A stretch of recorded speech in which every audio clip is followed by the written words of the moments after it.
নমস্কার, Kolkata TV digital আপনাদেরকে স্বাগত। আপনাদের সঙ্গে আমি অভিক এই মুহূর্তে রয়েছি। আর এই মুহূর্তে রাজ্যে যা নিয়ে উদ্বেগ ক্রমশই বাড়ছে তা হলো নিপা ভাইরাসের সংক্রমণ। ইতিমধ্যে একাধিক জন নিপা ভাইরাসে তারা সংক্রমিত হয়েছেন।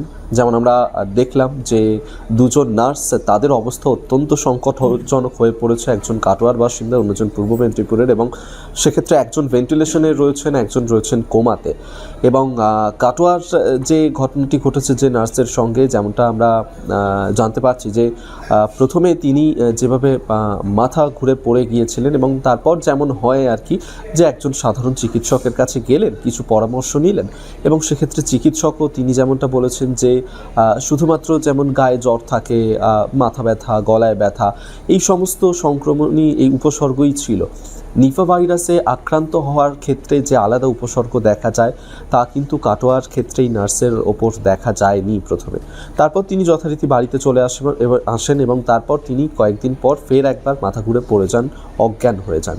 তাকে ফের একবার সেখান থেকে কাটোয়া মহকুমা হাসপাতালে নিয়ে যাওয়া হয়, সেখান থেকে রেফার করা হয় বর্ধমান মেডিকেল কলেজ হাসপাতালে এবং তারপর তার যা বাকি টেস্ট রয়েছে সেই টেস্টগুলো করা হয় এবং সেখানেই এই বিষয়টা পরিষ্কার হয় যে নিপা ভাইরাসে আক্রান্ত হয়েছেন ওই নার্স। এবং তার যে বাড়ি, সেই বাড়িতেও স্বাস্থ্য দপ্তরের আধিকারিকরা, কর্মকর্তারা তারা যান এবং এই যে নার্স, তার বাড়ি ইতিমধ্যেই বন্ধ করে দেয়া হয়েছে সাময়িকভাবে এবং বাড়ির পাশাপাশি আশেপাশের যে সমস্ত এলাকা রয়েছে সেই সমস্ত এলাকাও স্যানিটাইজ করা হয়েছে এবং আশেপাশের এলাকার মানুষজন তারা যথারীতি বলছেন যে এই ঘটনাতে তারা আতঙ্কিত রয়েছেন এবং আশেপাশের মানুষজন সহ যারা সংস্পর্শে এসেছিলেন ওই নার্সের, তাদেরকে ক্ষেত্রেও যেমনটা বলা হয়েছে যে মাস্ক ব্যবহার করার জন্য। এবং এখনও পর্যন্ত 50 জনের নমুনা সংগ্রহ করা হয়েছে, তাদের মধ্যে 5 জনের নমুনা নেগেটিভ এসেছে এবং বেশ কয়েকজনের পজিটিভ এসেছে।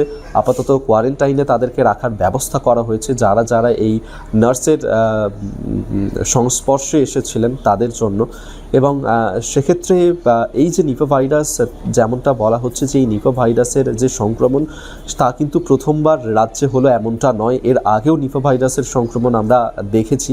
তবে এবারে এক্ষেত্রে যেভাবে ক্রমশ একের পর এক মানুষজন আক্রান্ত হচ্ছেন, সদ্য আজকেই 2 জন তারা বেলেঘাটা আইডি হাসপাতালে সেখানে ভর্তি রয়েছেন, তারাও নিপা ভাইরাসে সংক্রমিত হয়েছেন এবং একের পর এক বিভিন্ন জায়গাতে, বর্ধমানে থেকে শুরু করে যেমনটা বললাম যে কাটোয়া, পূর্ব মেদিনীপুর, একের পর এক জায়গায় নিপা ভাইরাসের সংক্রমণ ক্রমশই বাড়ছে আর জানিয়ে উদ্বেগ কিন্তু বাড়ছে এই মুহূর্তে। তাই সাধারণ মানুষজন যারা রয়েছেন অবশ্যই মাস্ক ব্যবহার করুন, স্যানিটাইজার ব্যবহার করুন এবং যে লকডাউনের পরিস্থিতি আমরা কাটিয়ে এসেছিলাম সেই লকডাউনের পরিস্থিতি কোথাও কোথাও বজায় রাখা হচ্ছে যাতে এই সংক্রমণ আর সেক্ষেত্রে আগামী দিনে না বাড়তে পারে। এরপর নিপা ভাইরাসের সংক্রমণের ক্ষেত্রে আর কি আপডেট আসে অবশ্যই সেদিকে আমাদের নজর থাকবে। আজকের মতন ভিডিওটা এখানে শেষ করছি। দেখতে থাকুন কলকাতা টিভি ডিজিটাল, রাত দিন 7 দিন।